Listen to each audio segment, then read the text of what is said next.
Kaitlyn Lassiter. June 21st, 2007. Six Flags Kentucky Kingdom, Louisville, Kentucky. Low 90s, mostly clear sky, a short line on the Superman Tower of Power. Kaitlyn Lassiter, 13, had already ridden it once that afternoon with her friends. The line was still short, so they went again. That second ride mattered because the hydraulic cable that was about to snap had been deteriorating for a while. Intamin, the Swiss manufacturer, had specified that technicians should inspect the cables with a cotton rag every 6 months. Six Flags had not followed that protocol. As the car climbed on that second ascent, a steel cable snapped near the top of the 177-foot tower. Witnesses heard the crack. One eyewitness told 911 dispatchers, "It went up and the cable snapped. I saw it go up, then it came back around and hit people." The operators heard it snap. They noticed the screaming change pitch. They did not press the emergency stop button before the car dropped. And it wouldn't have mattered anyway. The ride cannot be halted once the descent begins. The cable, swinging free, looped across the falling car's path and wrapped around Kaitlyn's legs as she plummeted 154 feet at 54 miles per hour. Both her feet were severed above the ankles. Her left femur was shattered. She landed at the base of the tower, sitting in her own blood, reportedly calm and quiet from shock, which somehow made the scene worse for everyone watching. A 911 dispatcher instructed a park employee to place the amputated feet in a clean plastic bag. No ice, no water, apply pressure, keep her calm. Surgeons successfully reattached her right foot. Her left leg required amputation below the knee. The ride was demolished during the off-season. 8 similar drop towers across the country temporarily closed for inspection. The family's lawsuit ended in a multi-million-dollar settlement. Six Flags Kentucky Kingdom itself shut down in 2009, partly due to its safety reputation. The ride had been renamed Superman Tower of Power and given a fresh coat of paint at the start of that same 2007 season. The cable failed in June. It had been there since 1995. Yoshino Kogawara. May 5th, 2007. Expo Land Amusement Park, Suita, just north of Osaka, Japan. Children's Day, the centerpiece of Golden Week, when every family in Japan descends on theme parks and the queues are long and the mood is festive and loud. Yoshino Kogawara, 19, a company employee from Higashi-Omi in Shiga Prefecture, is at the park with her friend Sayuri Furukawa, 20. They board the Fujin Raijin 2, a Togo stand-up roller coaster, 15 years old, more than a kilometer of track, speeds reaching 75 miles per hour. 20 passengers loaded for the run. Just another ride on a busy holiday. The axle on the second car had not been replaced or disassembled for inspection since the coaster's 1992 installation. Expoland's scheduled January or February maintenance check for that year had not been completed. Inside the metal, stress fractures had been forming across 15 years of load cycles. Investigators would later note that the axle's safety factor measured at only 1.6 to 2.8, against an industry standard of 10. At 12:50 p.m., as the train crested the second hill, the axle snapped. A sharp crack beneath car 2. Riders had no idea what it was. The second car tilted outward at roughly 45 degrees.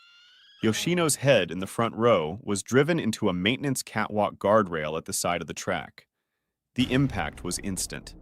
The train, still moving, dragged her over 300 yards along the track before it screeched to a halt, leaving a trail of blood across the structure.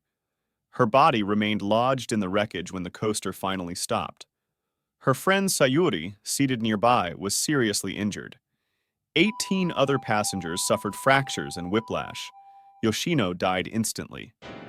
3 former Expo Land officials were later charged with professional negligence, resulting in death and injury. Court documents stated they had detected visible cracks in the axle and continued operating the ride for commercial reasons. The park briefly reopened after 3 months. Nobody came. We couldn't regain the people's trust, the company spokesman told the Japan Times when Expoland announced its liquidation in 2009. Yoshino's mother, Miyoko, said at the trial, "I don't forgive Expoland because it betrayed my daughter and other people who only wanted to have fun." Joshua Smurphat, August 23, 1999. Paramount's Great America, Santa Clara, California. The drop zone is a 207-foot free fall tower. You sit in a harness, get hauled straight up, and drop. Joshua Smurphat is 12, from Sunnyvale, and has mental and physical disabilities. This is his first ride like this. His height clears the minimum requirement. The operators strap him in. The shoulder harness on a freefall tower works on the assumption that the person inside it fills enough of the seat to be held in place. Joshua's frame was slight. The harness appeared secured during the check, but it was not properly fitted against his small body. The inspection was rushed. His specific fit was not verified.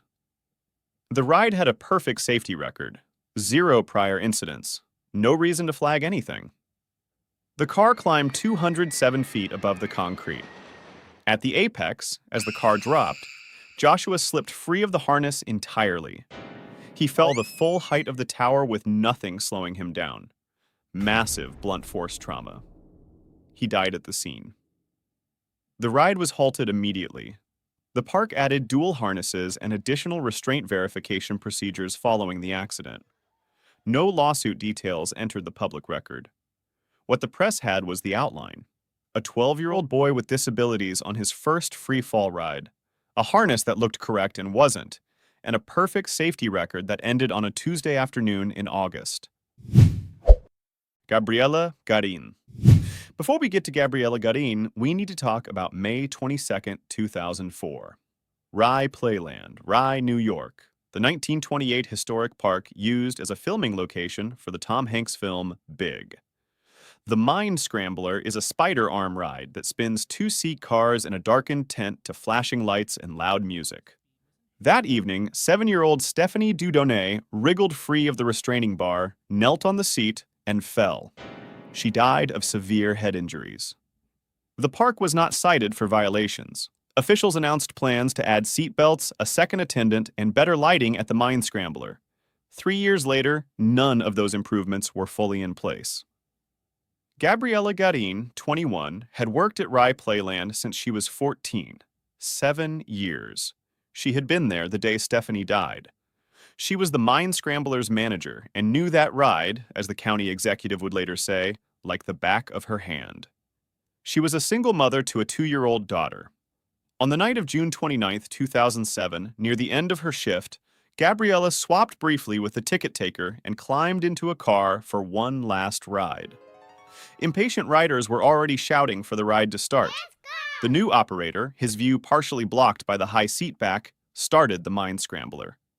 He hadn't seen that Gabriela was kneeling on the seat bench instead of sitting. He noticed within 20 seconds and killed the power. She had already been thrown from the car. Gabriela Garin died from her injuries. The county confirmed the promised second attendant had not been on duty that night. It was the 4th death at the county-owned park in 4 years. The Mind Scrambler was shut down for the rest of the summer and removed from the park entirely afterward.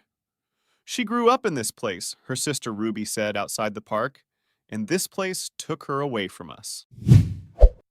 The Siam Park Flume. 2007, Siam Park, Thailand. A water flume ride, the kind where boats crest a hill and slide down into a splash pool, the most benign-looking thing a theme park offers.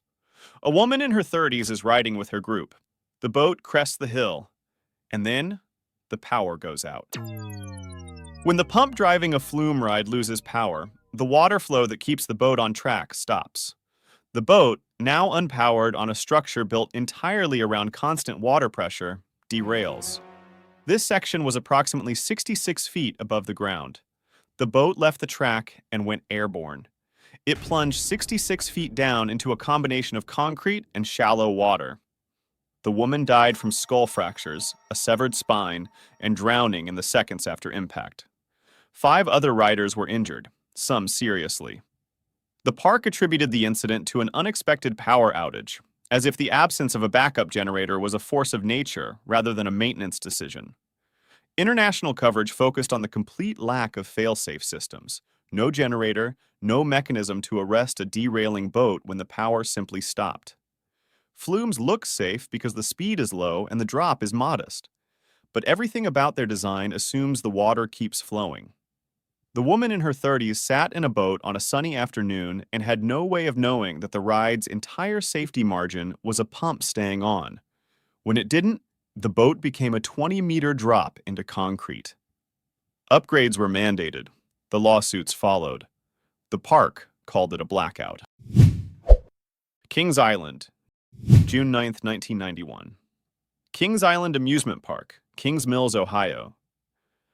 This entry is different from the others, because the horror of this particular day doesn't concentrate in one person or one moment. It spreads. 3 people are dead at the same park before the afternoon is over. The first is Candy Ann Taylor, 32, a mother from Ohio at the park for the day. She's riding the Flight Commander, a ride that suspends passengers in seats and swings them outward in a spinning arc. Mid-flight, her seat restraint fails. She is ejected approximately 30 feet and lands on the pavement. Cervical fractures. Massive internal trauma. She dies at the scene. That would be enough for one day. It is not the end of the day. The same afternoon, 2 maintenance workers in their early 20s are carrying out repairs in a flooded section of the park. It had been raining. There are live electrical cables running through the maintenance zone. Wet conditions, live wires, workers in the water. Both men are electrocuted. They are found in the flooded area, the cables still live around them. 2 more deaths. Same park, same afternoon. 3 fatalities, 1 park, 1 day. The park faced significant OSHA fines for both the electrical violations and the ride restraint failure. Investigators confirmed none of the 3 deaths were unforeseeable. Wet weather around live maintenance wiring is a documented hazard, and a mid-flight restraint failure is a mechanical maintenance question. Candy Ann Taylor's name made the news. The 2 maintenance workers were largely reported as a footnote to the ride death. All 3 left the park in the same direction that afternoon,